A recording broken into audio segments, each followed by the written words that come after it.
Welcome to the Across the Spoilerverse podcast. Baby, we're back. We're back in black. We're coming out. Everyone's loving it. Everyone's celebrating that we're finally back. It's only been a week, but Greg, it's been one of the longest weeks of my life. I took that holiday. I came back. I've worked every single day since then. Saturday and Sunday, when there's a Comic-Con on, you don't get it off, but we've got some brilliant trailers to talk about. I'm very excited. Greg, how's it going? It's going well, man. When we were restarting this program, I was on Twitter. Wherever they're shooting Deadpool 3, they need to move locations. Yeah. Like immediately. Stuff is just leaking left and right. I don't understand what's going on, man. Kevin Feige, he's sitting with that sniper pointing at people like Andrew Garfield and Patrick Stewart. He needs to turn it to whoever's taking these photos. Because, Guy, you're a menace. And I tell you why. Because, Greg, you might remember a couple of months ago now, before this strike, when the Deadpool footage leaked. Yeah. We used it in our videos in a fair use way. And behind the scenes, pretty much every YouTuber who used it got hit with either a copyright strike or a threat of a copyright strike. I remember And there that. were some YouTubers who got contacted directly by the photographer, and they got extorted out of money. Yeah. And he was basically saying, like, I'll drop the copyright strike if you give me $1,000. It's like, mate, it's fair use to talk about it. It's out there worldwide. Everyone's seen it. You can't just be like taking down videos saying that you own footage from a set that you snuck onto and took photos of. But I don't want to get into it. I'm sure he's a big fan of this. He sent me a couple of copyright strikes. Did he? I'm sure he's a. Oh god. No, YouTube actually protected me and Josh from Den of Nerds, and we basically got a whole email chain of things where we could see all of his responses, and every time that YouTube rejected him, and YouTube was saying like, "Look, you haven't provided evidence of how they're breaking copyright on this image by talking about it," and he was like, "Well, I own the image and it's mine to use." It's like, come on, mate, it's all over Twitter, it's all over the internet, it's being used in newspapers. I'm pretty sure a YouTuber just talking about it. So there's something funny going on, Greg, but huge shout out to YouTube for actually doing the right thing with a copyright claim for once. Because, I know one YouTuber who got hit with 2 strikes and they just ended up paying the guy off because they didn't want any more of the hassle. Which, when it's a 3-strike policy, guys.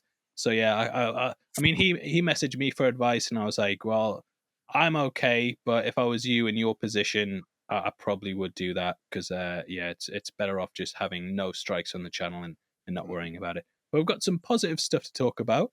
Lots of trailers at CCXP. I seen that Florence Pugh got thrown something at her on stage. I was What like, the what the hell hell's was that?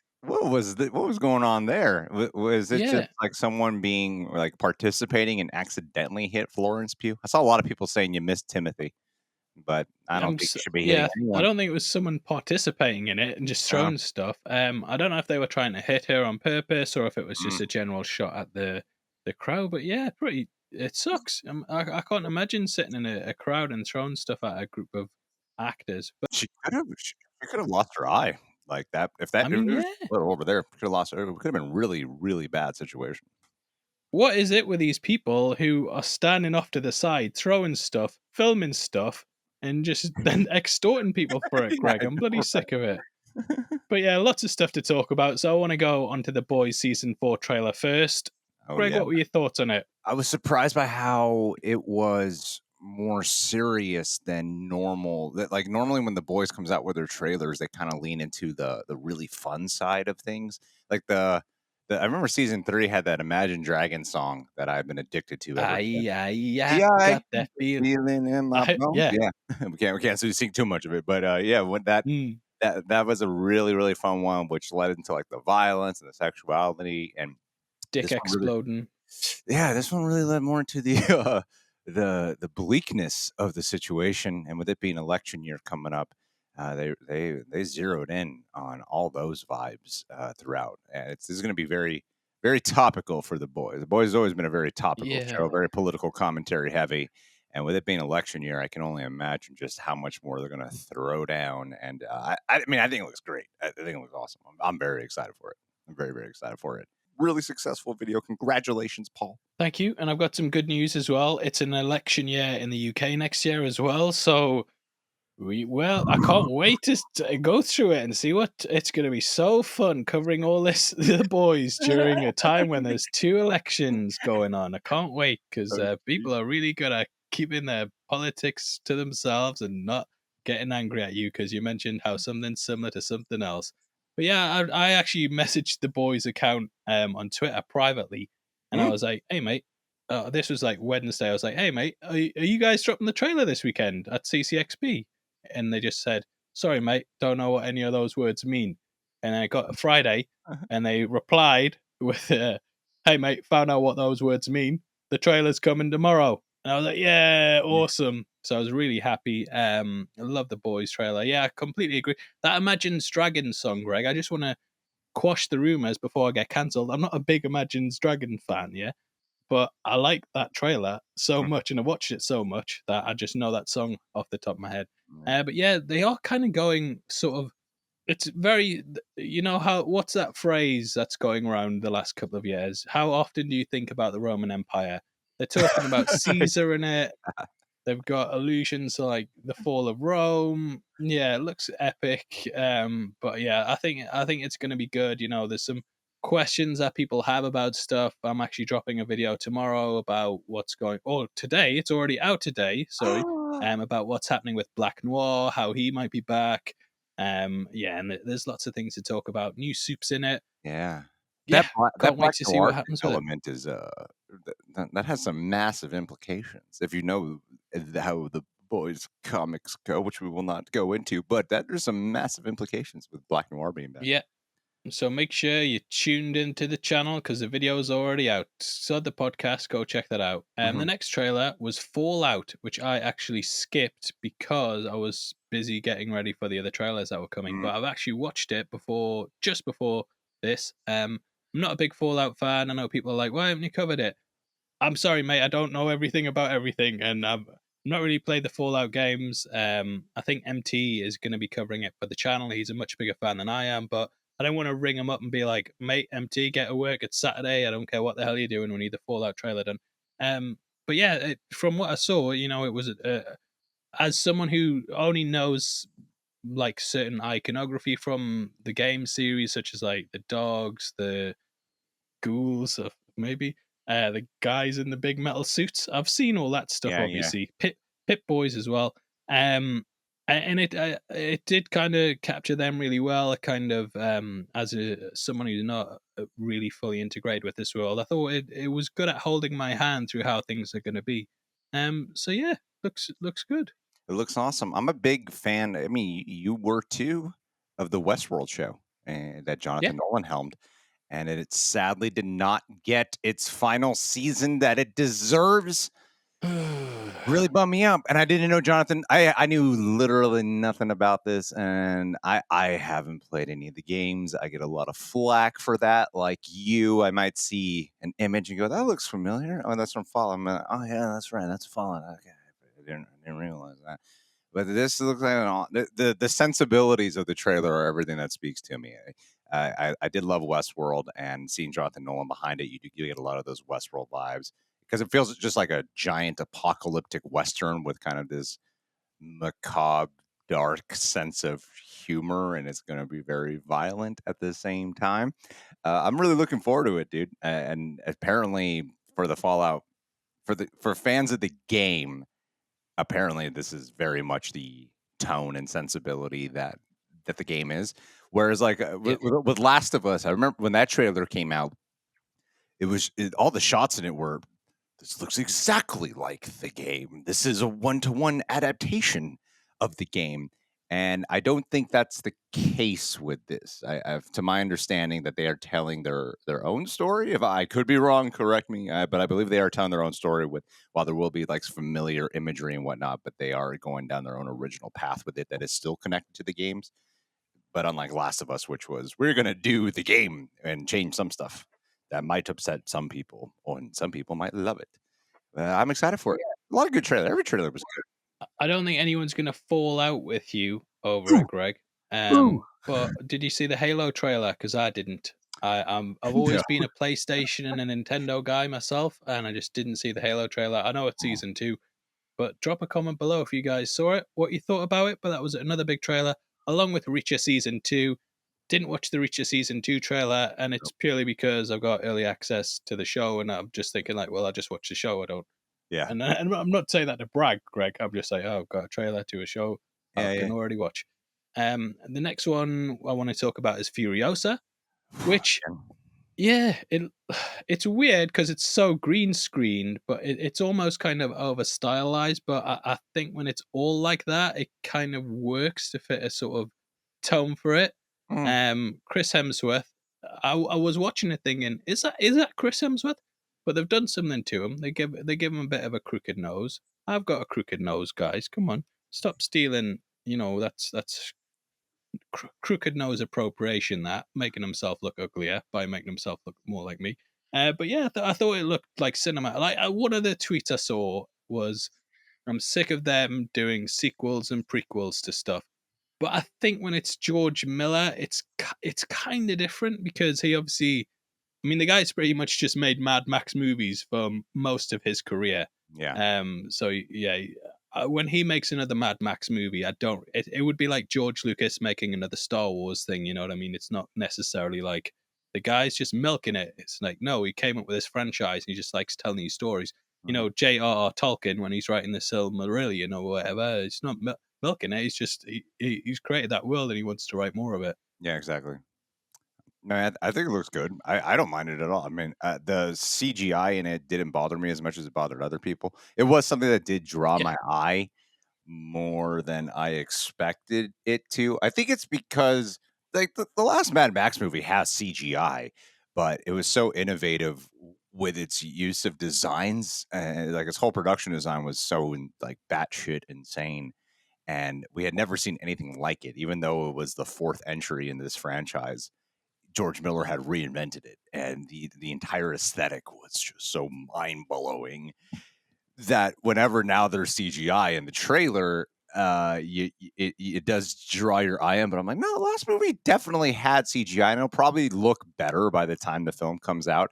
And I don't know too if like it probably had something to do with the last movie was a disaster for them to put together. I heard it was just an entire troubling set, and even Charlize Theron and Tom Hardy have spoken publicly together in the room about how they did not get along on set just because of how high the tensions were and how troubling everything was. So maybe they decided to use CGI a little bit more just to make life a bit easier on them, because it's been a few years yeah. since Fury Road. It's been quite a few years, and now we're finally getting Furiosa. So maybe they wanted to implement a little bit more CGI to make life a little bit easier on themselves. Because at the end of the day, I don't feel like it's going to be.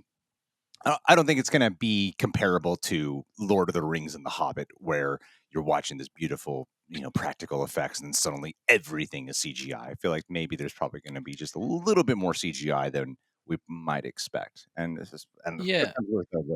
great. The, That is the other side I'm looking forward to. there is kind of, even I think it creates a stylized look for it. And there Mhm. is kind of that look also on the actors themselves. Like Anya Taylor Joy kind of had, I think it's the way they do the coloring and the contrast and the lighting on them. Like Chris Hemsworth as well. They have this sort of stylized look to them where they almost appear like 0.5% CGI themselves. Yeah. So I felt like they kind of worked with the background, but obviously they've got time to work on it. It's not like Doctor Who this week where they were walking down that 1,000 mile long corridor and it was like, what the hell is this? But part of Doctor Who's charm is, of course, absolutely terrible CGI. Yeah. But yeah, it wasn't at that level. So yeah.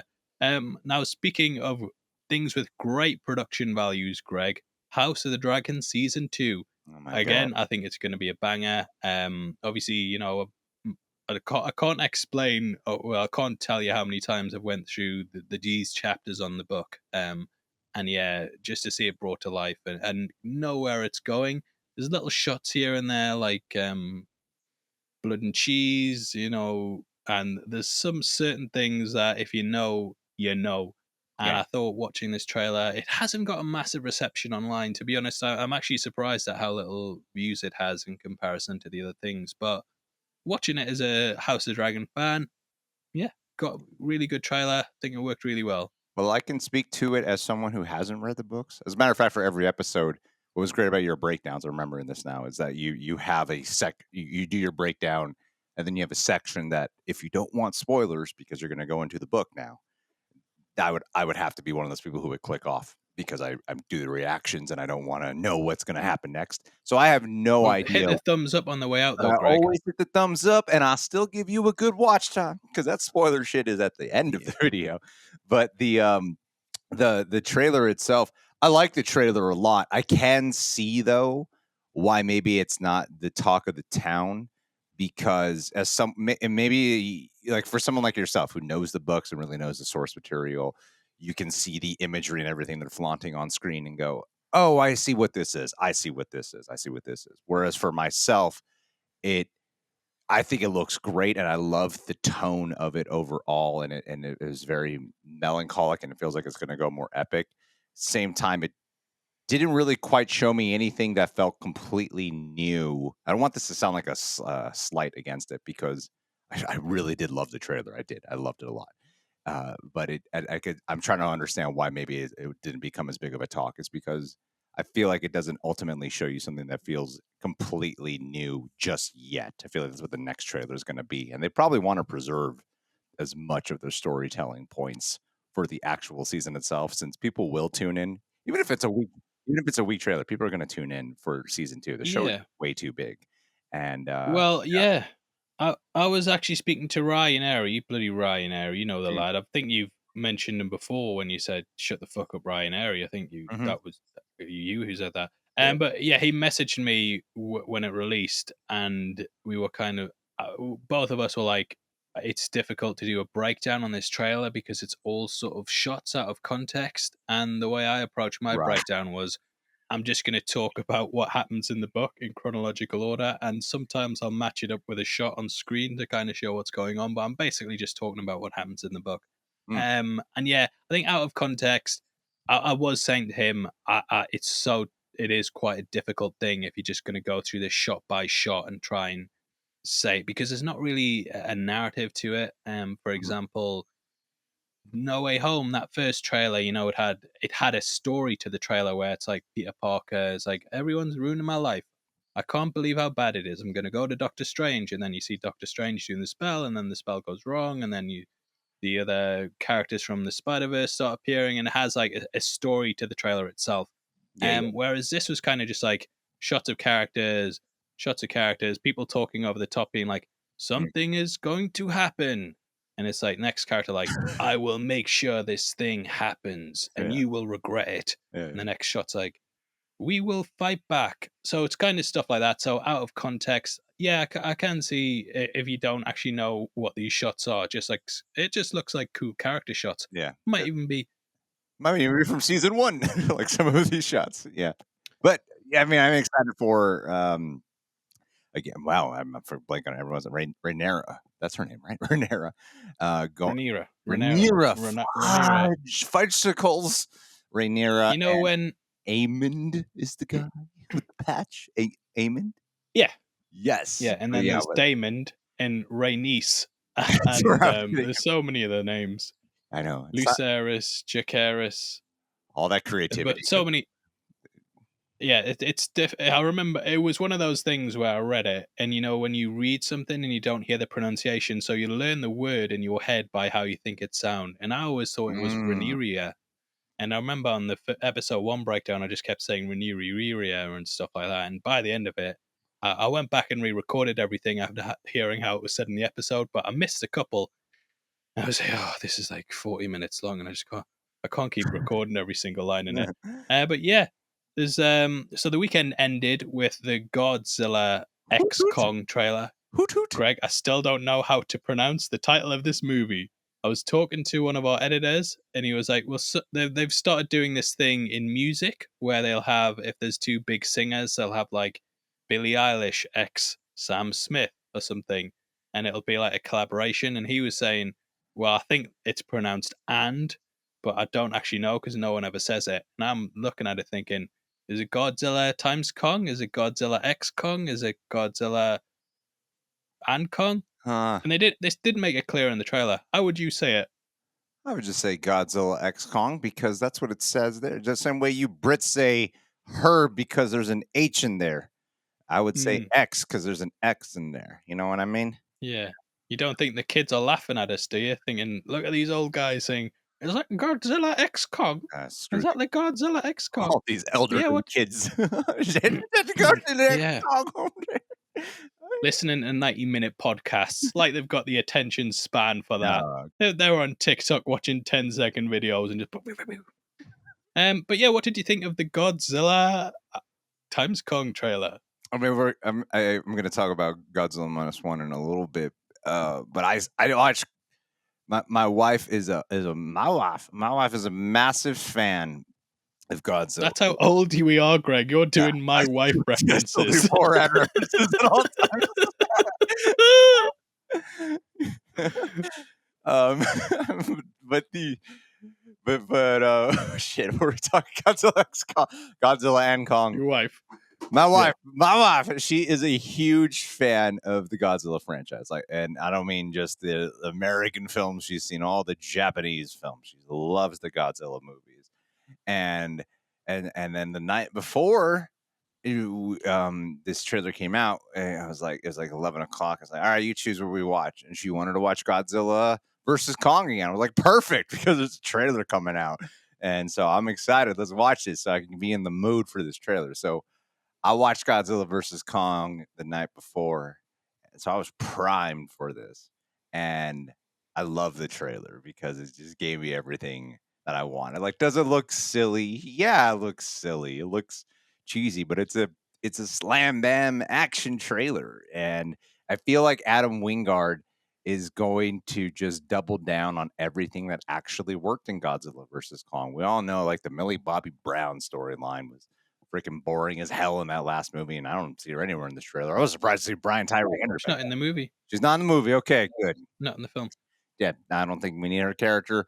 And I was surprised to see Brian Tyree Henry's character back because he was part of that storyline with Millie Bobby Brown, and that was the part of the movie I really didn't like. But doesn't look like he's going to be utilized that much in this movie. The best part of what Adam Wingard did with Godzilla versus Kong is everything with Godzilla, everything with Kong, and with the little girl Gia.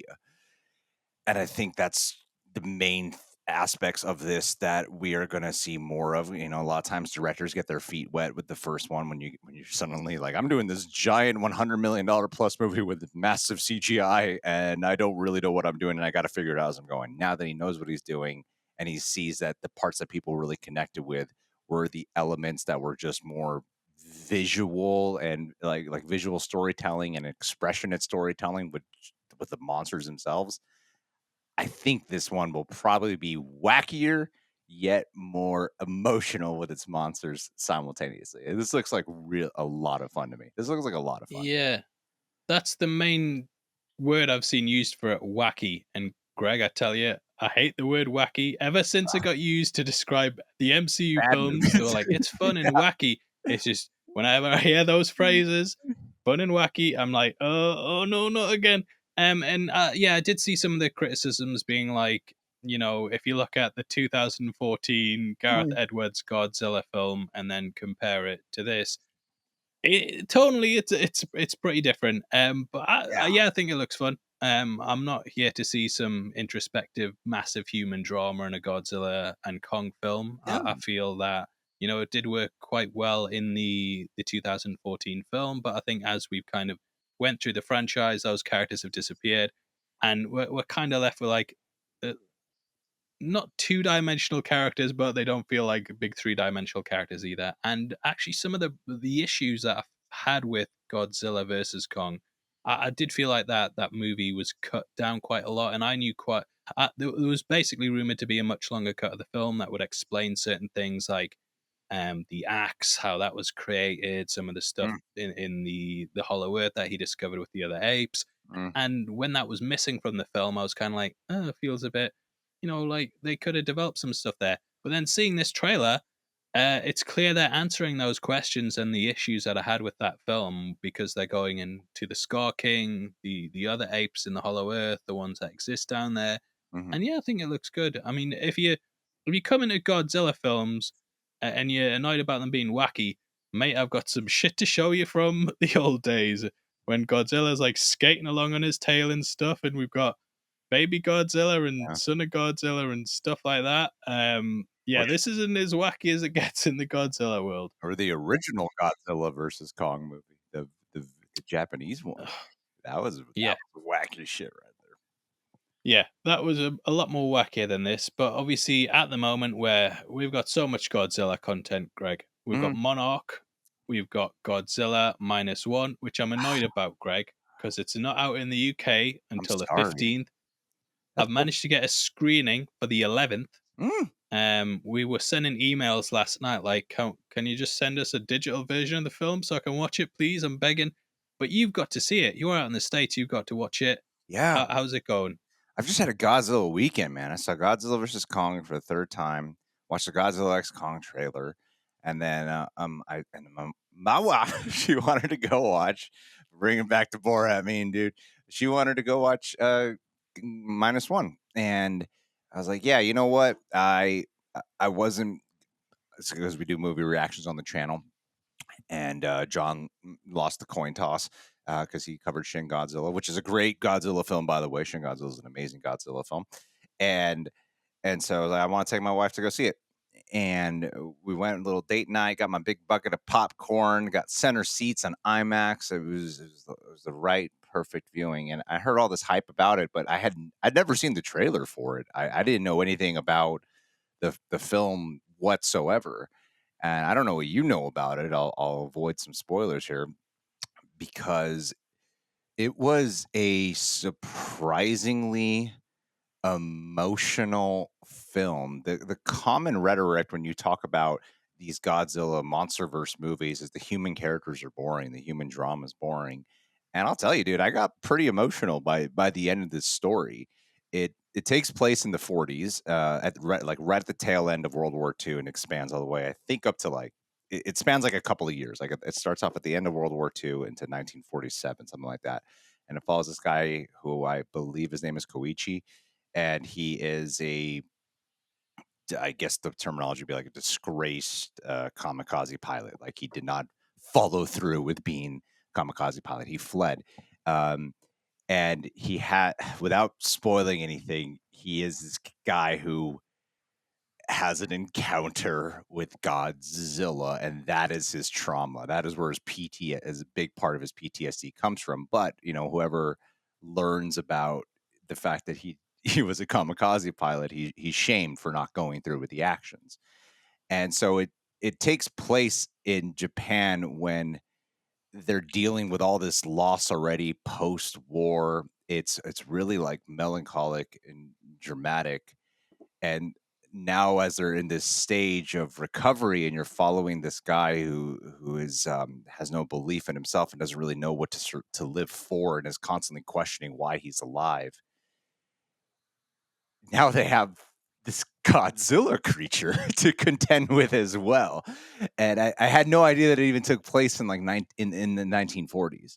So while there's, I believe, some references that he could be, Godzilla could have formed from the atomic bombs and nuclear stuff and whatever, they don't make anything explicitly clear in the film. They keep that a little bit more of a mystery. But when Godzilla, well, I mean, you're talking about World War II in Japan. It's with a character that's famously created from atomic bombs. They don't can draw the connections there. You can draw the connections, but it does, because when he's first introduced, it's more of like a legendary sea creature that the people have heard about. But the way they have Godzilla move in this movie, dude, it's like, especially if you're used to the MonsterVerse, where they're like, hey, he might destroy everything he walks among, but he's our hero, he's our guy. We love that Godzilla. We forgive him for everything. He is terrifying in this film. There's the way I would describe my experience with it is sort of like Dunkirk meets Attack on Titan. I don't know if you've seen Attack on Titan, but that was the flair I had with the way how Godzilla feels here. Just this terrifying monstrosity as you're watching humans who are low on resources, who already are in just a constant state of survival, now have to deal with this monstrosity. Yet, if they can find a way to maybe overcome and defeat this thing that could give them a sense of victory after experiencing such devastating loss post this war. And yeah, the Godzilla, everything with that you would expect from Godzilla, like the atomic breath, is all there, but it's executed in a way with this sound design and visuals that I haven't quite seen done with Godzilla. Like, he really feels it's akin to like watching Jurassic Park for the first time. He does have this like prehistoric dinosaur vibe about him with a little bit more heightened elements because he's Godzilla and could do some extra shit. But the weight, the scale, there is all this talk about how it's like a $15 million film, but it looks great. Now I don't really know how pay works for all these things that are different for stuff in the US and the UK. There was a point where I was like, I can see how this was made for $15 million, but then there are certain sequences that happen later in the film where I'm like, I don't know how this was made for $15 million. This looks way too good. It is grandiose, but more importantly, like, Godzilla's probably only in the film for maybe 20 to 25 minutes out of the whole experience. But his presence casts this big pall over the entire film. And the characters themselves you do root for, you are endeared to. And it's kind of nuts how I think Monarch is a fine show. I saw the reviews come out for it, and people were like loving the hell out of it. And I haven't quite fallen in love with that Monarch show. I really haven't. And it's because there's a lot of characters there, and I just don't really care for a lot of the characters. I really don't. But but this is just a 2-hour film, and I felt so connected to them. And we're like 4 hours into Monarch, and I am exponentially more connected to these guys than I am in anyone in Monarch at this point. So yeah, like this is, I could see how this is the standard. This could become the gold standard for we are the gold standard thing of Tom Cruise again. This is the standard for what a Godzilla movie can be. Like, Shin Godzilla to me is more like there's always going to be a political aspect. But that one is much more politically heavy. It's snappier Shin Godzilla. It's more fun, and they utilize their practical effects in Shin Godzilla. Whereas here, Godzilla is CGI. But that never takes away the fear element and the way they blend him in. And he really is a menace. Like, he's a terrifying menace. But it's everything we've ever heard about the MonsterVerse movies that don't work that you might forgive with just going, but it's fun. Like, that's not the case here. Like the action scenes and stuff are really cool. And man, are you engrossed in it. But it's mainly a human drama. And I think you're really going to love it. I just knocked my mic away. I think you especially are really going to love it because you have a much better understanding when it comes to, like World War history and all that. And while it's a piece of fiction, well, it's completely fictional, it's still playing on things that are very much real. So I can't wait for you to see it. I think you're really going to love this film, man. Yeah, no, I love Japanese. Well, I've pretty much spent the last 4 weeks just watching The Ring on repeat. I love Japanese films, and I am really excited to see it. I really, really can't wait. And it sounds like, Greg, it's smashing up the box office. Oh yeah, which takes us into our next topic. So it's actually done really, really well at the box office. It's breaking a box office record with $11 million on its domestic debut. I believe that makes it the highest grossing foreign film of all time. It's at least the Japanese. Really? It's at least Japanese. So I might be wrong on that, but it's done really well. So yeah, it's doing numbers. It's obviously got a limited release as well. It's not out everywhere. But yeah, Godzilla's back and he's smashing up the box office, and it kind of shows a transition of where things are going. Now that takes us into some negativity, Greg. We've got some bad stories about the box office. So you might have seen last week that there was a report on Aquaman coming from Variety, which has basically said that Christmas at the box office hinges on Aquaman and the Lost Kingdom being a massive hit. Movie theater owners are getting worried. Their quote says, "The holiday season is on the shoulders of Aquaman, and that's not a good shoulder to put anything on, says Mm-mm. one analyst. And yeah, we do kind of get the feeling that that movie is going to underperform.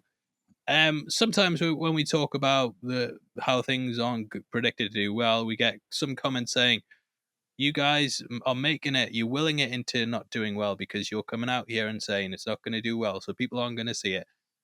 Unfortunately, that is a fair point. To be fair, we do try and basically take other people's words and say why they're saying this. It's just kind of parroting reports. But these analysts, and we've seen it this year as well. They are very, very accurate at predicting things. They obviously know Yeah. how pre-ticket sales, and they use things like audience interest, and they are really good at predicting things. It's very rare that they'll say something's going to be a massive hit and it's a flop, or they say something's going to flop massively and it's a massive hit. So yeah, it doesn't look good, and I genuinely feel worried for theater owners because I think that they limped along with the pandemic. They were often shut, and just knowing that this kind of hinges on a movie that possibly isn't going to do very well. Well, say possibly, I doubt it will. It is worrying, and I think this is just a whole thing with the industry in general, where behavior has been affected so much by habits that were given during the pandemic and the years that followed it, where it's kind of like very quick to streaming. Um, movies have a very short theatrical run, and often, if they're not sold as being events, people just aren't interested in going out to see them. I mean, we spent nearly 2 years not going to the cinema, whereas back in the past, like when I was a teenager, if we were bored on a weekend and we just were in town, we're like, oh, do you want to just go see a movie, see what's out? Right. Whereas Right. now it doesn't really feel like there's that sort of thing because you have Mm. so many different options at home. You can, you're not restricted to your VHS collection or your DVD collection or what's being shown on TV that night. You can just go on Netflix or something, and or the other streaming services, and see whatever you want to see. So it's not so much that communal thing anymore that it used to be. And on top of that, I just don't get it, Greg. And this was something I criticized a lot of movies for earlier in the year, where they'll release it in the cinema, and then they'll, after the opening weekend, they'll announce, oh, it's coming to streaming in 3 weeks' time. It's like, well, I'm not going to bother going to see it at all now. And no, the the pushback I got whenever I brought up that point was, well, these movies, they've clearly not done well at the box office. The studio behind them is going to try and make as much money as quickly as possible by putting it out digitally, and then at least, they're getting some money in the door.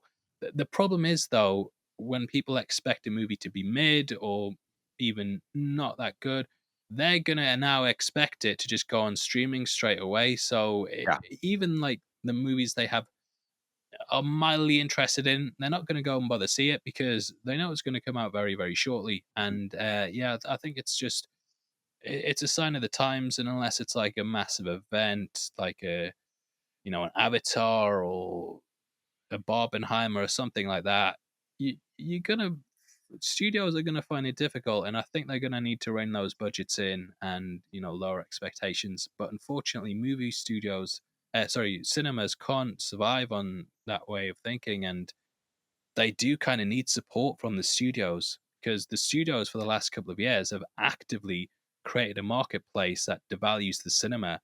And there were times when they were like, you could tell they were, when they were just doing day one streaming releases on a lot of films, and there was pushback from Yeah. AMC, the studios were being dicks about it. Mm. And now it's like you've kind of dug your own grave because the behaviors and things that you've installed with a short term view, Mm. it's going to affect it long term because people are just used to this happening now, and they're not going to fork out $20 to $30 to go see a movie that's then either not interested in or that's going to be on streaming pretty soon. So yeah, disappointing.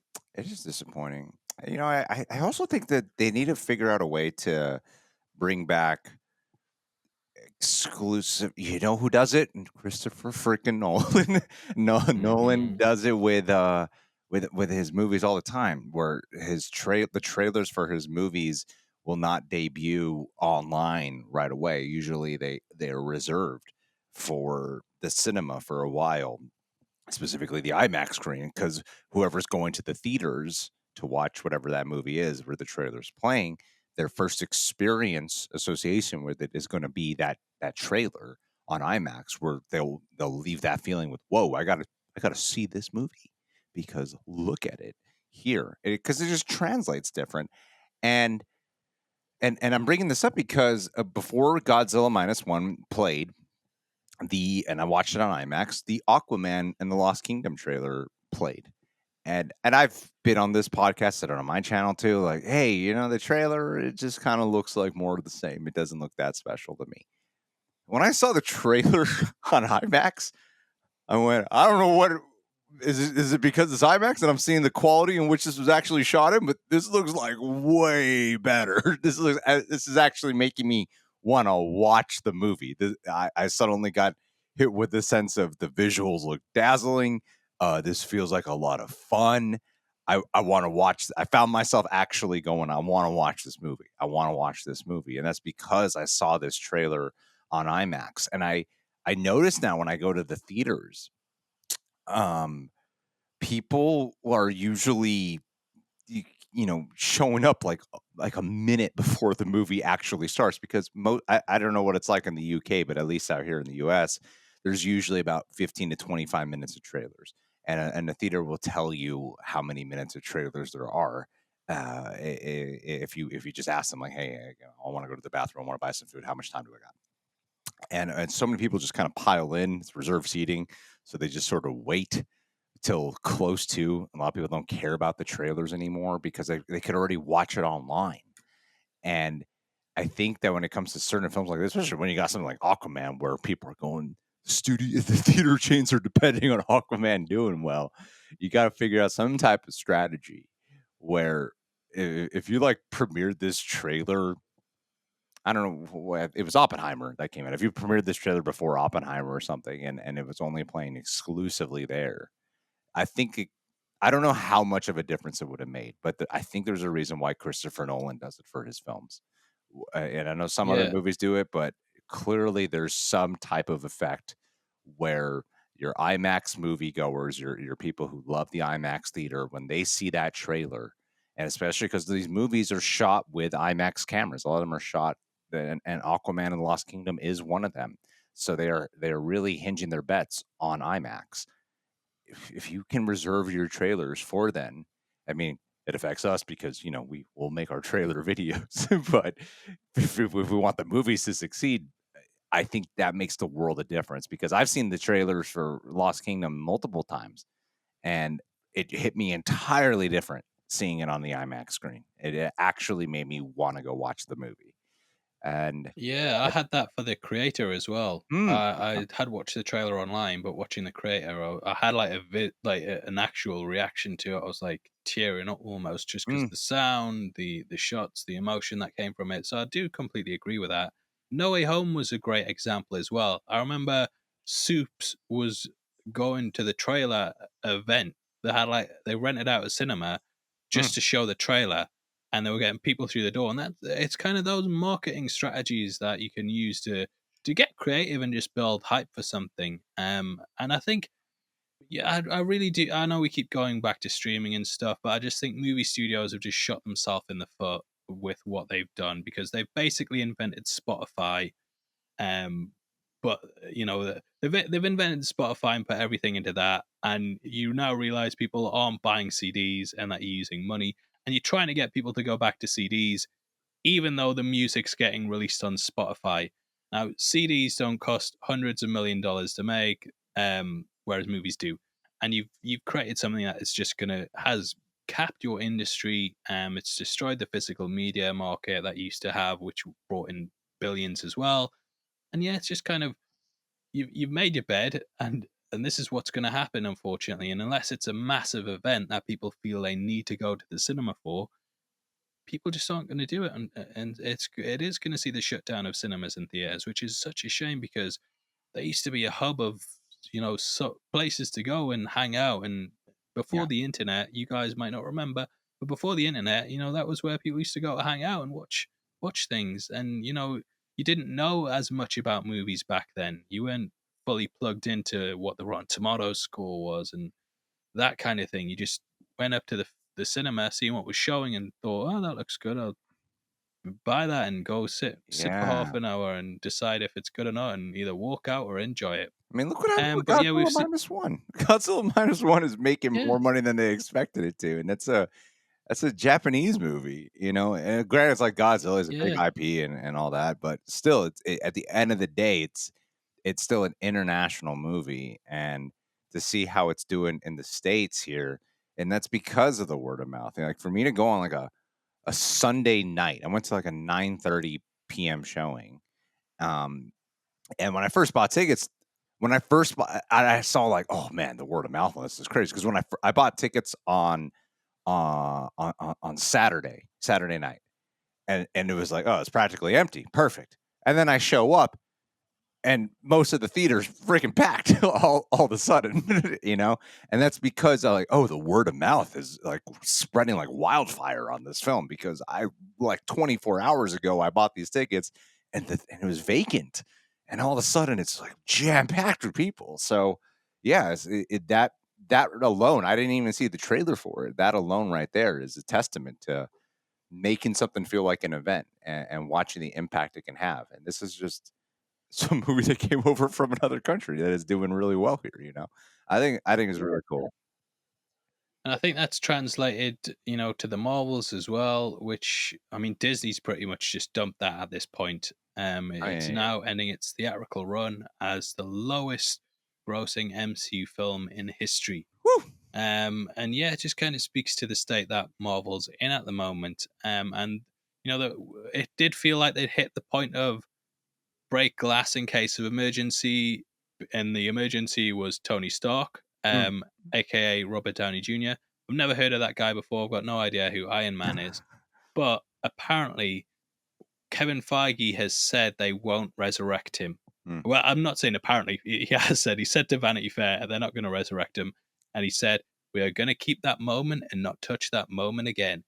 We all worked very hard for many years to get to that, Yeah, and we would never want to magically undo it in any way. said Now, it's nowhere in that quote that they put forward does he say they're not going to resurrect him. I didn't read the full article, but just that quote saying, "I don't see how you get. We're not going to resurrect him from that." Um, I still think he is going to be in Secret Wars. Personally, yeah. I'm not got some footage of him on set fighting against Wolverine or anything, but I personally think he will be back for that, and it's purely just because it's a celebration of the MCU, Wha and they do kind of need him back at the moment as well. I mean, we There heard is this. people who say, yeah, there is people who say that he won't be back because he demands a massive paycheck, and the movie's going to be very expensive as it is. But I think he will be back, and yeah, I was getting tagged in that so much with people saying, "See, Robert Downey Jr. is not coming back as Iron Man," and I'm like, "Well, we'll see, mate." Andrew Garfield was saying he Yeah. wasn't the werewolf for months and months.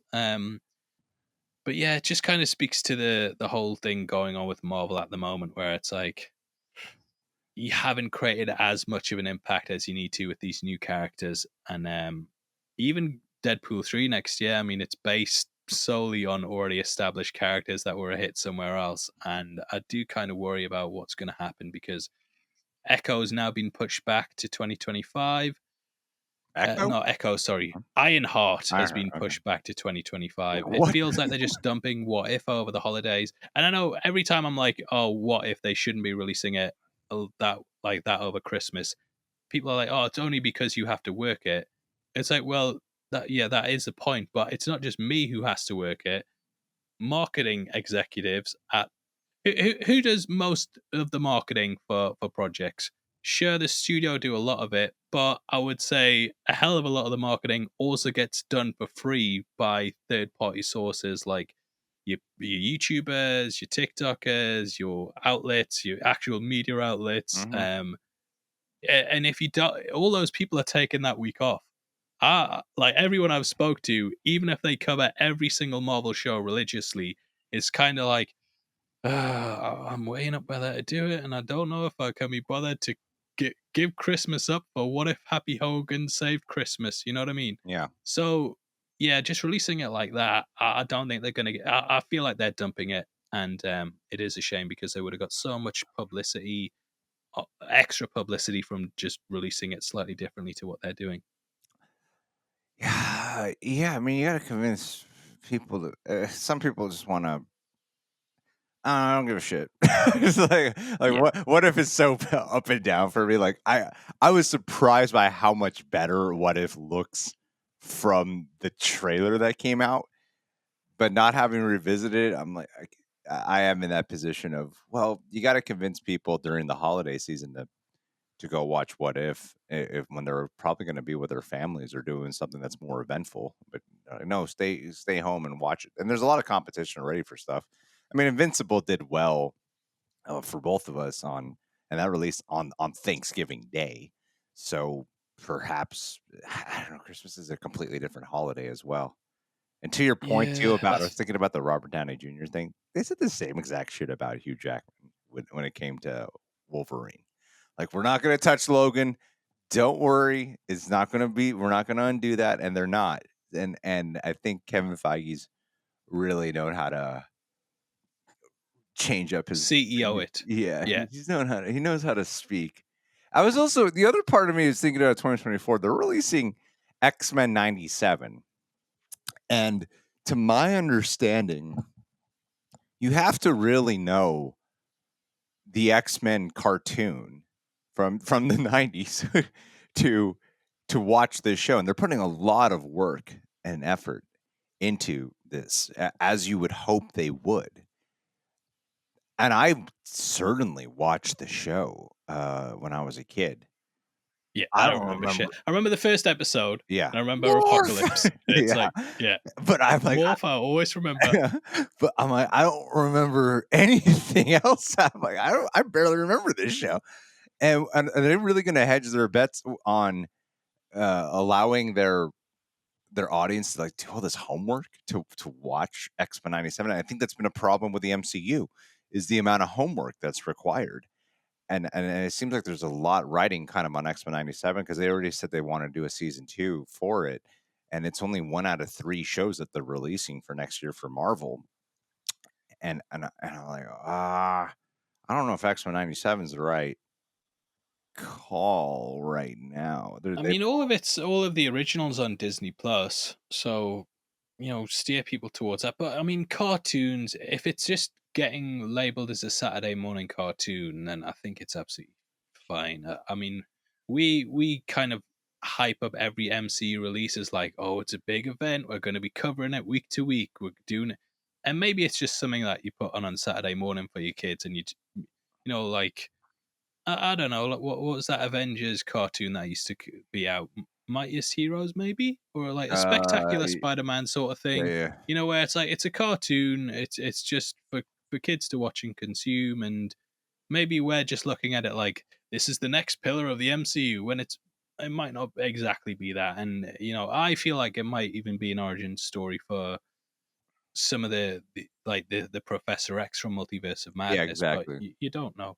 And that might just be me setting it up where it's not doing that at all. But yeah, it is interesting. Marvel kind of just feel like they're sort of dumping this stuff, like Echo's a one and done day release. That's going to be weird to cover. Yeah, it's weird. I kind of hope that they are analyzing the way that stuff's going and being like, crap, we need to just and it looks like they are doing this, to be fair, when you just put the brakes on, or pump the brakes and just take it easy and go back to the drawing board on a lot of stuff and just come out with nothing but home runs from now on. Because that's what they need, because they're all going up to Secret Wars. We're in a weird day and But age where the Godzilla universe is doing, the Godzilla IP is just doing so much better than Marvel at the moment. It's so funny. yeah, and I mean, DC's having their own trouble as well. But our next story is that Zack Snyder's came out and said that he called James Gunn to wish him all the best, and he told him that he wanted it to work. And he added that if Gunn ever invited him back to DC, he would only be interested in doing a true adaptation of The Dark Knight Returns. So obviously, Snyder took a Cool. lot of the elements from that for Batman v Superman. I don't know if it's too similar to Batman v Superman to you know what I mean? Where I mean, it's got the Dark Knight Returns suit in it. It's got the armor suit. It's got Yeah. Batman versus Superman in it.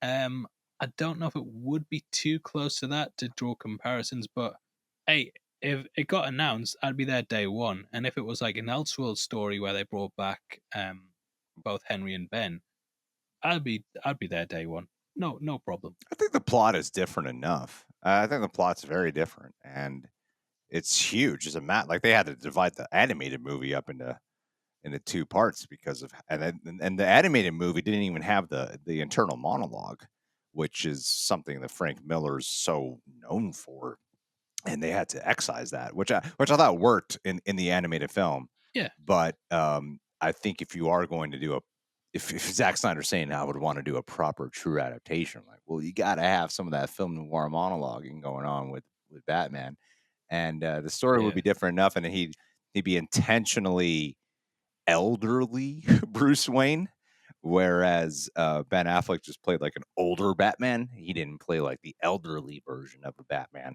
So True. I think he's not like elderly to the degree of like Batman Beyond, where he has to have a cane and can barely move. But I think it would be different enough. And then you get the Joker in there, the Two-Face story. I think there's a lot of the villains trying to reform, and I think there'd be a really Nazi nipples. the mutants, the Nazi nipples. Yeah, there's a lot of really cool things I think you can do. I love the Dark Knight Returns. I think that's a really great story, and Yeah, it's a banger. And I think Zack Snyder, whatever camp you fall into with Zack Snyder, when he says he'd want to do a 1-to-1 adaptation, you know he would at least go for it. The question is, would the soul of it still be there, or would it just visually match the components of it? But I think with the work that we saw him do for Zack Snyder's Justice League and then BVS Extended Edition as well. But Watchmen as well. I Yeah, mean, he Watchmen's managed to good, adapt Watchmen, which which for is many years was hard. thought unadaptable. Yeah, Yeah, it's hard. he managed to do that. So yeah, if he did something along those lines, like he did with Watchmen, I think that would work really, really well. Yeah, and Rebel Moon's coming out very soon. That was another reason why I'm kind of like weighing up: do I do What If? What a Because busy like week. Rebel Moon releases the same day. The thing is, if we cover like our heavy spoilers is a small team. We don't have like loads of editors. We don't have writers. It's just me and MT doing the scripts and the voiceover, and then two editors. So if I commit to doing 9 days of What If over Christmas as well, there's going to be things I'm going to not be able to cover, like Rebel Moon, probably Aquaman as well, and any classic movie breakdowns I want to do. So yeah, I'm just kind of like, do I want to also give that up for What If when it might not do well? And I'd rather just talk about Die Hard or something. You know what I mean, Greg? I'd rather do a Die Hard video coming soon. But yeah, the Scream franchise is always also in trouble too. So this comes back off the Thanksgiving, which has been greenlit to be getting a second film. I actually really enjoyed Thanksgiving. I think it's a nice start. And it seems like the Scream franchise is getting rebooted completely as well, Greg. So yeah, Spyglass have came out and said that um, it's basically just going to be a complete reboot from start to finish. Uh, After Melissa Barrera and Jenna Ortega left, they're basically wiping the slate clean, killing the franchise. And no Christopher Landon will remain as a director, along with writer James Vanderbilt. They're starting afresh, so no more Neve Campbell. And it turns out that Spyglass actually he the head of them, Gary Barber, he's apparently known for being quite cheap, and we saw that with Neve Campbell in regards to how she asked for her salary, and apparently Barrera was actually fired a month earlier, and Barber's apparent takeaway was that he got rid of Neve, he can get rid of Melissa as well, and he kind of just saw it as being like, look, we can make Scream movies without them. Personally, I feel like they've shot themselves in the foot. I think it's going to be then the reboot's going to get a lot of negative publicity around it, and I think they need to give it a couple of years off before starting again. But they're going full steam ahead with it and just saying, "Nah, just start Scream again. Who cares?" So yeah, it's a bit of a weird one, and I kind of hope that Thanksgiving takes over its place and just I mean, it's got Patrick Dempsey in it, so it can do it. So yeah, just you guys suck. So all in all, you guys suck. Yeah. Yeah. I think the Scream franchise is really bumming me out. It's my favorite horror Yeah. movie franchise, and to see what's become of it lately has been so disheartening. It really is a dejecting experience because I this is the first time we're living through a time with the Scream franchise where the conversation around like I know Scream 3 wasn't well received. It wasn't. But this is different. It's a different kind of drama as opposed to having a bad installment in a movie or a not liked installment in a movie. This is something entirely different um, because now you're truly messing with story and you're messing with people's lives and you're messing with characters. It's really it's just a really shitty everything all around behind the scenes and then also how it affects the story as well. It's all just a big shitty thing, and it's a lot of like outs. It's a lot of drama of surrounding the film franchise that is not the actual story of the movie itself. It's everything surrounding it, and that is becoming the entire conversation. And it's important to shine a light on all those things. It is important, but it completely casts a negative shadow around an otherwise pretty great franchise. You know, like I'm not. It just not. I don't know what the hell you would do with the next Scream movie, and it just makes it seem like a really messy experience already because now we're already living in a. They haven't even started filming it, right? And we're already living in a world of going, what is the alternate reality if Melissa Barrera wasn't fired and Jenna Ortega was returning and we got that complete trilogy with those characters that they did set up. Now we're already in that reality of the what if scenario of that, you know. Yeah. And then And it that's might so get to the sad. point in like 15 years where they just think, oh, we'll bring them back and do like the final script. I mean, they did Jamie it Lee with Curtis. Halloween. Yeah, the Jamie Lee Curtis. The amount of different times it was like Jamie Lee Curtis has left and then she's come back to do Halloween Yeah. against Michael Myers, and they did that so many times. They And did they're probably going to do it again. they did the impossible with Scream 6. They really did. Like like they had Courtney Cox come back. But they didn't have Nev Campbell, and Nev Campbell's been she's the face of Scream. You know, she's the Laurie Strode of Scream, and in some ways more than Laurie Strode because they were able to continue many. She's the Nev Campbell of Scream. The Nev Campbell of Scream because and while in Scream 5, I thought they kind of just shoehorned her in there, like she wasn't really necessary for Scream 5. They still decided to move forward with Scream 6 and they not only got rid of Nev Campbell, they also placed it in New York City. They took a very different approach with this franchise, and it ended up becoming a really huge success and was very well received by fans as well. So they did something quite special. And this is without Wes Craven as well. You know, that's the other thing, like without Wes Craven and to see what's become of it. I know I'm just kind of like stumbling over my words here. It's just a really to me. It's one of those weird situations where I care more about this than I do the Marvels failing and not being a well received movie. Like I care way Yeah. more about this. And yeah, Sounds like you need to wake up, Greg. And that takes us into our sponsors you're today. We've got a goddamn right. sponsor, guys. It's G Fuel. You might have seen Greg drinking that. Greg, you want to take it away? Dude, I'll take it away, man. I'll take it away because you guys might have seen I have so many leftover cans of G Fuel just spread around the office. You might have seen me drinking G Fuel cans many times here on the podcast.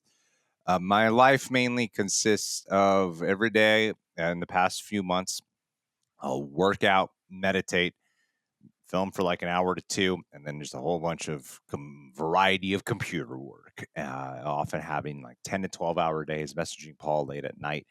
And a lot of everything I do requires a good amount of focus and staying sharp and having a lot of energy. And also with getting healthy, I the diet that I went on was having a no sugar added diet. And G Fuel, I love the drink. I had always wanted to work with them because I started using their product before I ever worked with them. I specifically sought them out because I'm like, I'm already using their stuff. Let me just see if we can work with them because I already use their stuff every single day. And I have found that it has drastically helped me with my energy, my focus. We shoot these at a time where I'm usually like quite foggy minded. As a matter of fact, this morning, Paul was messaging me, and then I totally fell asleep again because I was just so like I was a little overworked. I was like, I need to pick me up. So I made myself a G Fuel, and I'm like, and you're ready now to I go. can talk about Godzilla Minus One, people. Let's go. So yeah, I really do believe in this product. I really do. I love G Fuel. What flavors do you recommend, Greg? What you got Oh, there? that's a great question. Let's see. Over there, I'm just gonna grab like my assortment of cans. There's an ice pack right there. Hold on, hold on. Here's a good like just a bunch of leftover cans of just me just drinking the cracks I haven't thrown out. I got a hype sauce, which is a great one.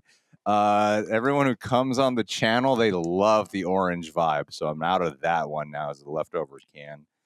And this I don't even I'm one of those people who I'm like, what's on the cover? I want to drink that. Like, oh, Naruto, I love Naruto. I'm gonna drink that. This Dragon Ball Z one, the strawberry lychee. I don't even know how to pronounce that. Yeah, They're all good. awesome. I think all of them are great. My wife is also quite addicted to them as well.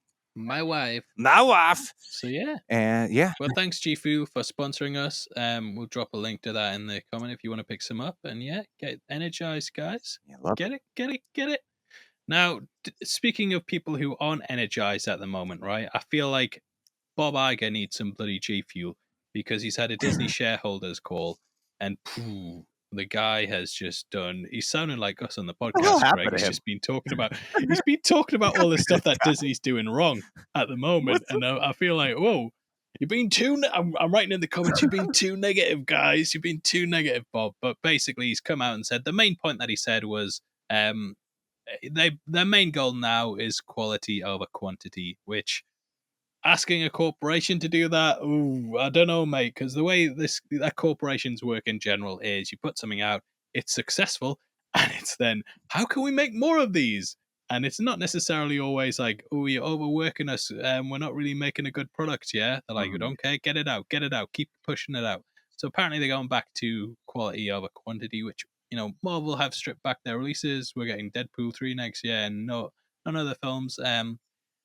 But he did talk about this back in 2020. They had a similar sort of situation with the shareholders where they basically said the same thing.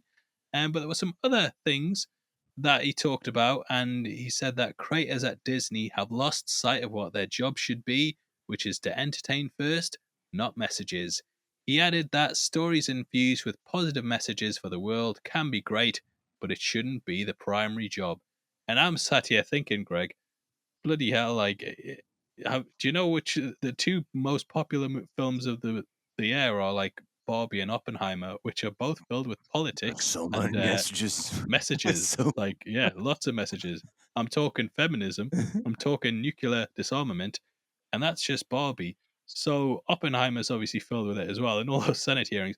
I kind of feel like this is sort of him pandering and trying to be like, sounds like someone watched the because let's Panderverse special and panicked. yeah, yeah, and like, let's be honest, mate. You can make good films with positive messages in them. There's plenty. Like Top Gun Maverick is a bloody great film, and Yeah. it's got great positive message about attacking unknown enemies and destroying all their resources and weapons. But obviously, there's lots of positive messages in films, and it doesn't necessarily. You should have it as part of the story.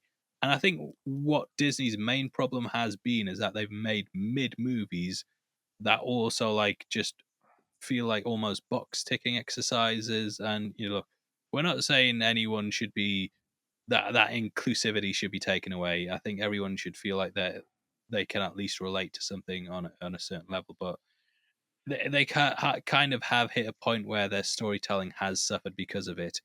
But I do kind of feel like the wrong message is going to be taken from this, and that Bob Iger basically means like, well, we're making every single person a white man again, and that was the reason movies were good in the first place. And it's like, no, mate, you can still tell like diverse and interesting stories. Just work on the actual writing for the stories themselves. Yeah. Prey is another great example. Keep bringing Prey up. Watched it again the other day because I got the 4K. Features, a Comanche woman. I believe I'm pronouncing that right. It's laced with like how she's going against her tribe, which are like, you should stay at home and look after the Yeah. tribe, and she's like, no, but I want to go hunt. But it's such a well done story that doesn't matter. And yeah, just you can tell he just doesn't see things from a sort of storytelling point of view. He just sees things as, well, we were making money when we were doing this, and now we're doing this and we're not making money anymore. It Yeah. must be because we're doing positive things. It's like, mate, every single Disney movie for like the last 100 years has a positive message in it. What the hell are you talking about? Yeah. Yeah. Uh, I think from understanding like screenwriting to a certain extent, usually a message will come through just from telling a good story and from telling a good character arc. I watched Godzilla Minus One now without giving any spoilers away, other than like, okay, yeah, we're aware of like war and all that. If you just look at the character arc of the main guy, he's a very cowardly is not the right word, but he's someone who just he couldn't follow through with what he was assigned to follow through with because he didn't have something to he didn't really believe in it, the cause. And a big part of that character is him learning to find something to believe in. And so right there is a message. Guardians of the Galaxy 3 is like one of Disney's only hits this year. And Exactly. and like, there's tough stuff in there about like Rocket Raccoon, and it's his movie and it's a beautiful story. And then if you like break it down, so much of what that movie explores, um, the animal cruelty side and the experimentation on animals that we do in society. As much as people are like, "Hey, there's no political message," I'm like, I don't know about that, guys. There's definitely some messaging in this movie when it comes to like animal treatment and animal cruelty and all that. And a lot of times messages just sort of come through when you're telling a character arc.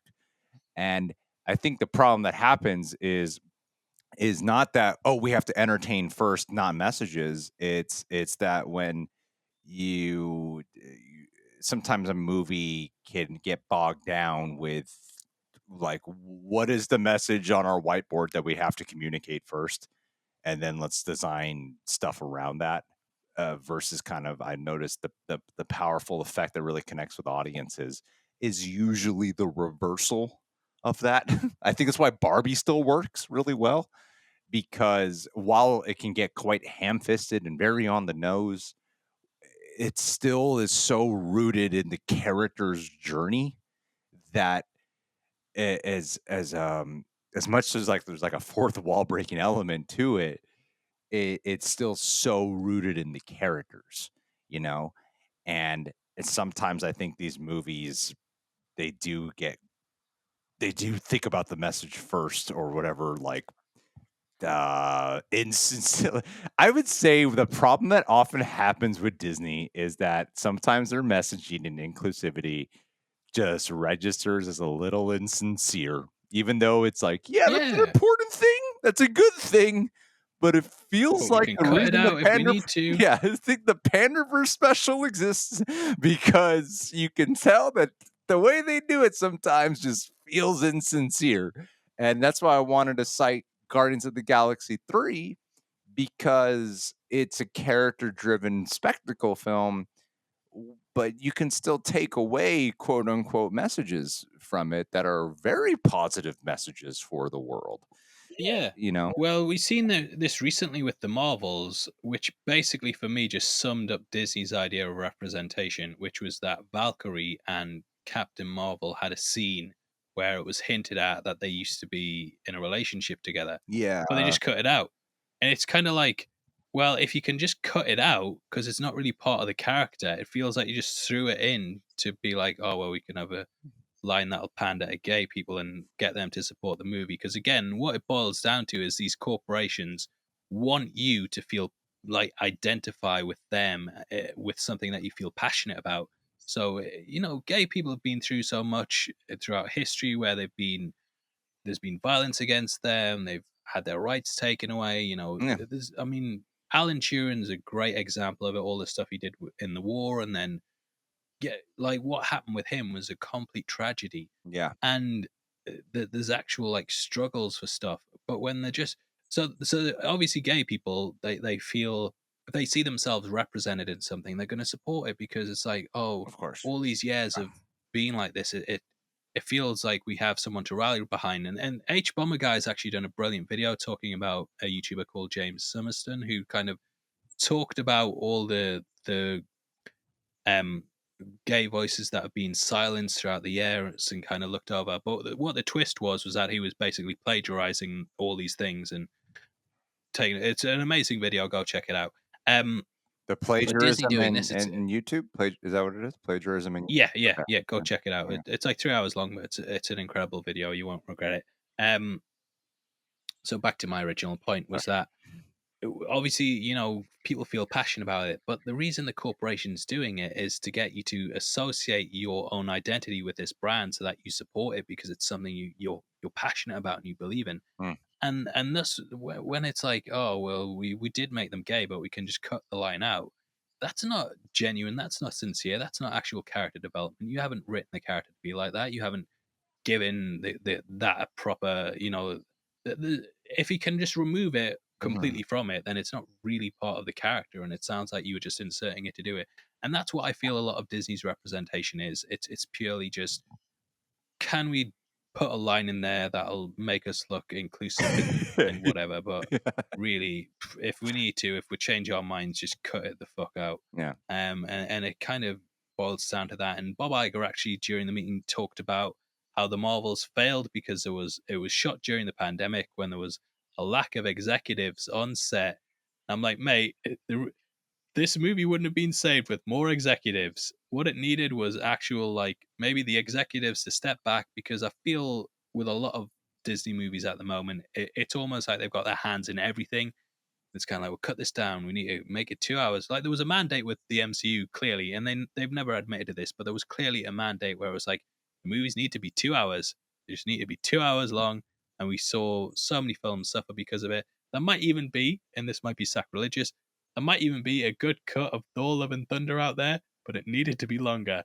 And yeah, it just kind of feels like, Bob, the Marvels didn't fail because there weren't enough executives on set being like, can we do this and do that? No, there's two kinds of producers too. Like there's the producers with the money people, and every producer is kind of a money person. But there's also the like a creative producer. Sometimes you see, like I think J.J. Abrams is a fantastic producer. Oftentimes, I think he's a better producer than he is an actual filmmaker because he's known to get really involved. And Spielberg too. When Spielberg does decide to get involved, sometimes Spielberg just produces a movie. It's like, yeah, my studio did it, but when he's like actually hands on with in terms of giving creative input or asking the right questions, so a lot of times the creative producer is akin to the way how you hear about musicians who hire a certain producer to be with them in the recording booth, so that way they can help guide their album or their song to be the best it can be by asking the right questions. Phil Spector. Yeah. So, and I think I think those are the kind of producers you need more involved in your in your movies, especially your big tentpole films like this. Are the ones who can go in there and be like, what's actually kind of off about this? Like they kind of work as a bit of a reviewer, or they pose certain questions, they help guide. And I think J.J. Abrams is a fantastic producer, and that's why I think a lot of his movies have done really well, the Bad Robot ones. Because even he did Mission Impossible 3, which I love. I love that one, but he continued to produce the franchise after that. And I think he was a big part in getting totally forgot his name, but the guy who did Mission Impossible 4 Ghost Protocol, Brad something or another. um, but Brad Bird? Brad Bird, yeah. So my point with that is that getting more executives to be like, maybe like because you want your director to have the ability to create, and so I think that when we hear Bob Iger say these things, we all kind of know what he's referring to.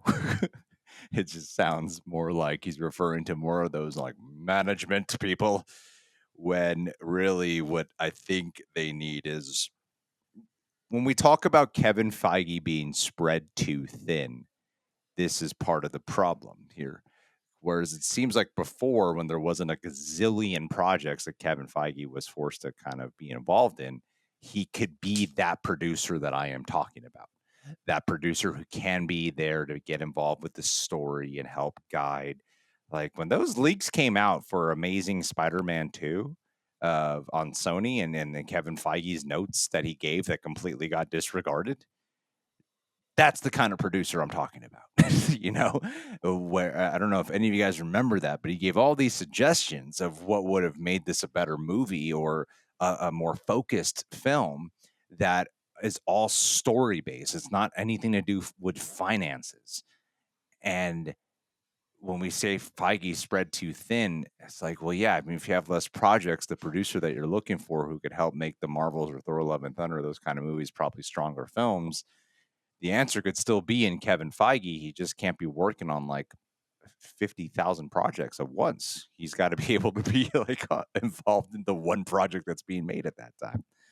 Yeah. Yeah, and I think just in general with Disney, I feel like a lot of their movies are very cookie cutter. Like I Oh, can look at a totally. film and be like, "This is a Disney film," because it's just so inoffensive. It's trying not to like Snow White's a perfect example. Just being like, "We're not doing this, and we're not doing this," and the old Yeah. way it was done was bad. It's like, I get you guys are scared to do anything that might offend anyone, but you know, we live in a time where someone's getting offended by something All the time. stupid and it just feels like they're so toned back and almost like scared to do anything, and it just makes for very mediocre by the numbers movies that don't have their own voice, don't really have any staying power, don't affect you on an emotional level because there's nothing in them that really is going to Yeah. connect with you, and it's just all kind of, yep, it's another Disney movie of just churning out the same thing again. Now, Bob Iger has come out and said since then that moving forward, they'll only greenlight sequels if the story's strong enough to stand up as its own film. And you know, something like Lightyear, for example, where it's like, ooh, should you be doing this? But this is the guy who's obviously greenlit Toy Story 5 and Frozen 3 and Frozen 4 and stuff. I think this is a load of crap. I think they're just going to keep greenlighting sequels and just admit, because Disney don't come up with new IPs ever. They just have what they have, and they just try and just milk it as much as possible. And yeah, I can't see that happening. I cannot see them just being like, "We'll only greenlight good sequels," because there's such a process you have to go through to make a movie. And no one greenlights a movie thinking it's going to be bad. You don't greenlight and go, "This is going to be fucking shit. Let's give it $100 million." You obviously think everything film's going to be good, and the amount of scripts that studios get that get turned down because they don't think they're going to be good. Mm. Yeah. So I think that's a lot of crap. I think if the next Frozen movie does amazing at the box office, they'll obviously be like, yep, just greenlight the next one, get another one out there. I don't So know. yeah, I don't know what Bob Iger's saying, honestly. Like, I really don't, because he's saying the most basic shit. Like everything he's yeah, saying is the most baseline. Like, well, yeah, this is you the got most, it from us, Greg. you know, like this is the most obvious statements one can make. And I'm going, are you trying to say that while you were gone, this is what was happening? And now you're going to course correct it, bringing it back to this. So I'm like, but I feel like you guys were also still doing this, kind of doing this when you were around before Chapek came over, you know? So I Yeah, don't really, I feel like this is more of that pandering, because it's the most basic shit. Like, we're gonna make quality over quantity. We're not gonna make a movie unless we know it's gonna be a good movie. You know, like nothing he's saying is anything that is like, whoa. Disney's really gonna turn around now, you know. Like yeah, exactly. the most I think he's saying that has been that has changed is him acknowledging that maybe we kind of shot the gun, like blew our load a little too much when it came to how much Marvel and Star Wars we were doing, and we need to dial that back.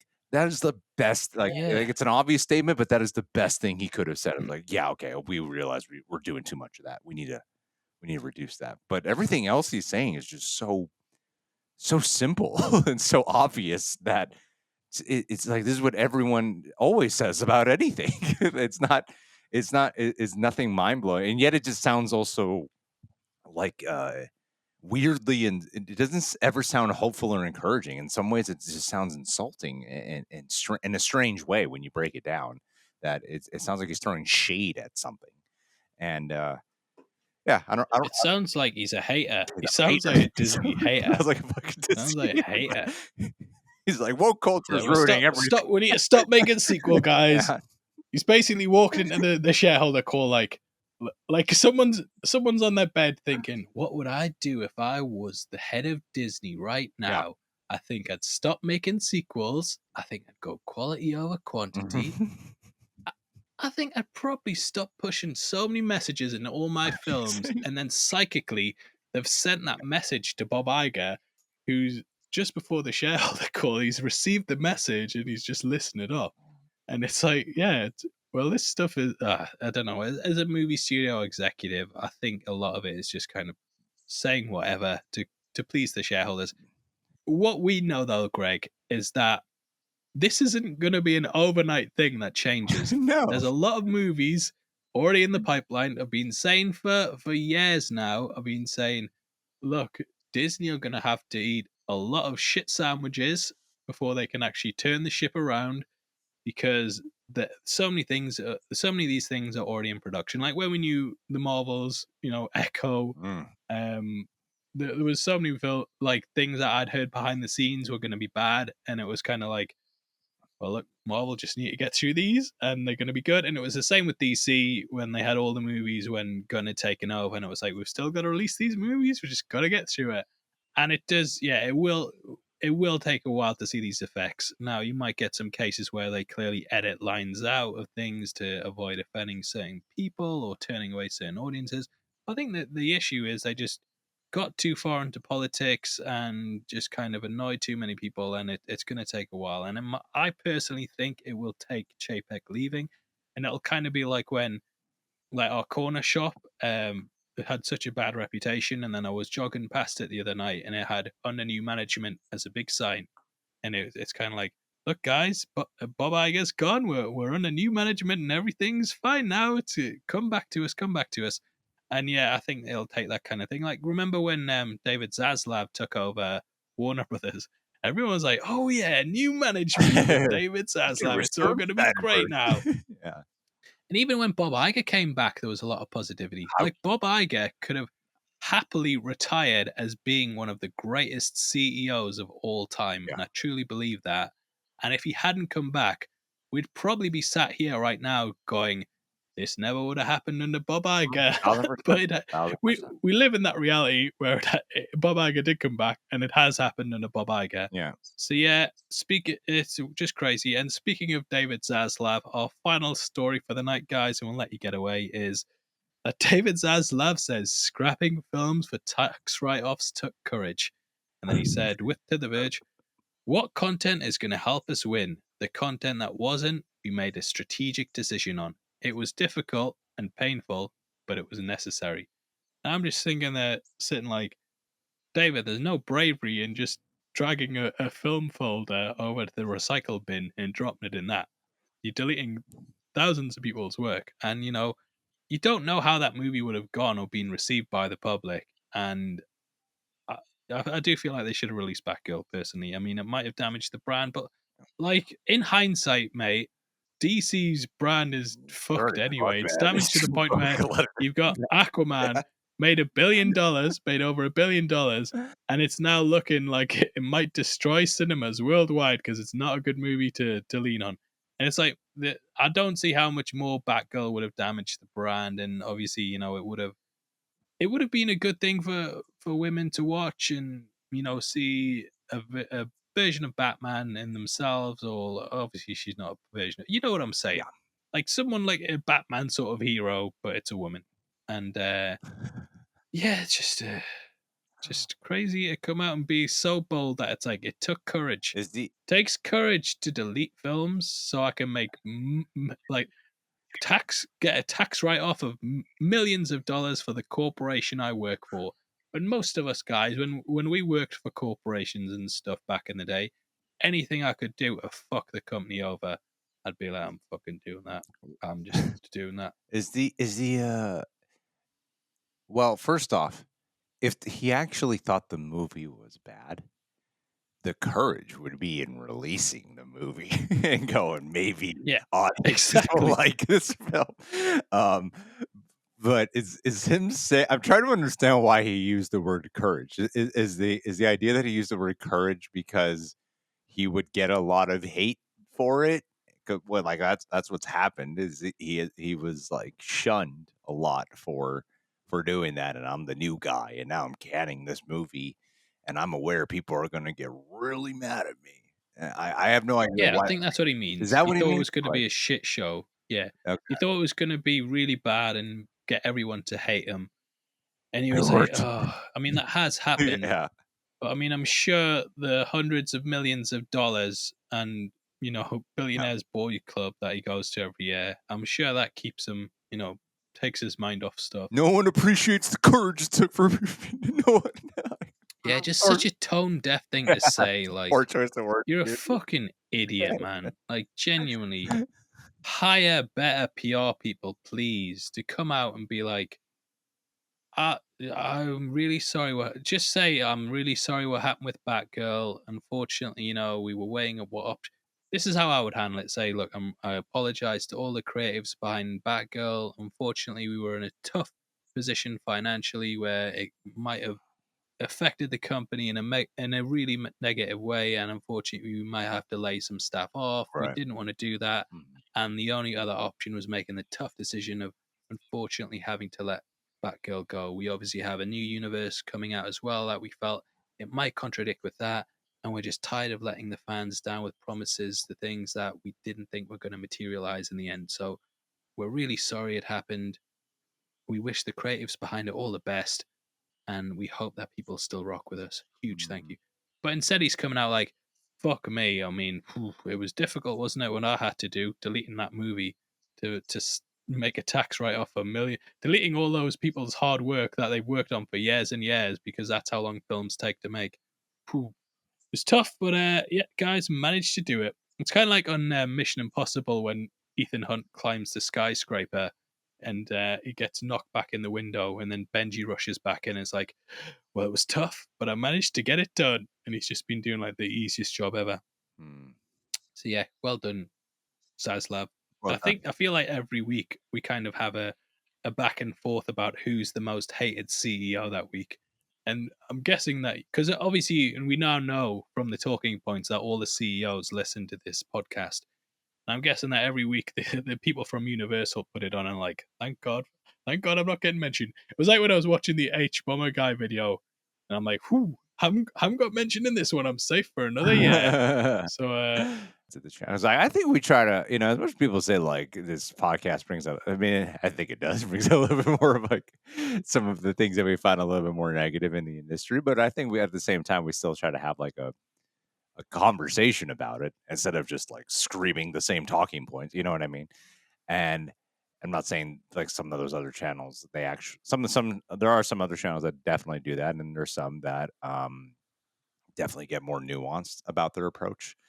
And I think we try to have a bit of our nuanced approach, but there is a certain camp out there that I do feel like Bob Iger has been perhaps seeing a lot more of and going, you know what, we have divided. I think yeah, if there's one that Disney has done is they really have divided their audience significantly.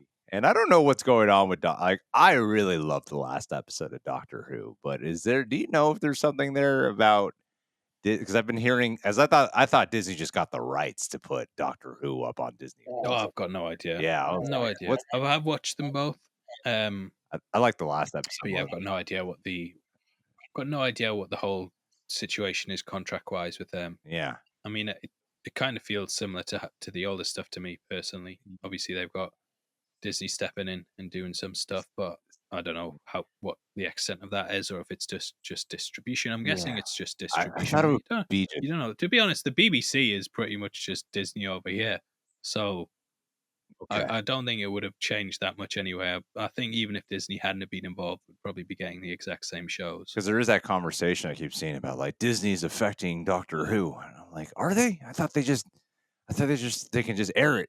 I didn't know that. Like, are they creatively like getting involved? Yeah, I mean, they might be. They might. I mean, it is going out on their streaming service worldwide, so they might have some input and be like, "Look, you can't do this. You can't say Disney are corporate ghouls that will suck the souls out of everything that they own, and you definitely can't say that about the show you're on right now, guys." Yeah. But I've got no idea. But we've just had a report come in, an exclusive from Variety, saying that a What? Spider-Man Noir live-action series is in the work, as Amazon has brought on Steve Lightfoot as co-showrunner. That'd be quite good. Spider-Man Who's that? Noir live action. I've actually been rereading Who, the Spider-Verse comics at the moment, Edge of the Spider-Verse, and yeah, it's good. who's Noir's in that quite a lot. who's Can't wait to see that. Steve? Who? Steve Lightfoot. I've got no idea who he is, mate. Yeah. We'll quickly skim the report. The It's not Punisher? Lightfoot's first foray into the Marvel world. He previously developed and served as the showrunner on the Punisher Netflix series. Let's go, baby! Oh my! Boo, boo, boo! This is gonna be Yeah, so that's good. dark. That's a great pick for Spider-Man Noir. Oh, he did. Spot Oh, on. he worked on Hannibal. Oh, Oh this guy does shit! like super dark shit. Damn. Yeah, this is good, man. I mean, Spider-Man Noir gonna be like super dark? The hell? I guess my only random association Yeah, is the fucking Into the Spider Verse, you know. But I don't know like the source material of Spider-Man Noir. Ooh, but yeah, excited for that. Nice positive note to end it on. The CEOs are probably crying right now, but sorry guys, I'm sure the money will keep you warm at night, and you just get a hit out there, and we'll be back. But yeah, thanks guys for sitting through this. With a thumbs up, we keep forgetting to ask people to thumbs up and subscribe the videos. So if you do that, you'll get a lovely little thoughtful prayer from me where I instill in you the knowledge to take on in your own shareholder phone call. So yeah, if you want to support us, please hit the thumbs up button. Thank you again to our sponsors, G Fuel. You want to listen to us on the go, and you're not using YouTube. You don't have YouTube Premium. Basically, we're on Amazon Podcasts, Spotify, Apple Podcasts. And yeah, thanks again for joining me, Greg. Hopefully, we'll be back next week with some more news, baby. woohoo! So yeah, I've just realised next week, when we're recording, is when I've got tickets for Godzilla Minus One. So I might have to rearrange something, but we'll get back to you guys. And thanks for all your love and support. I love you.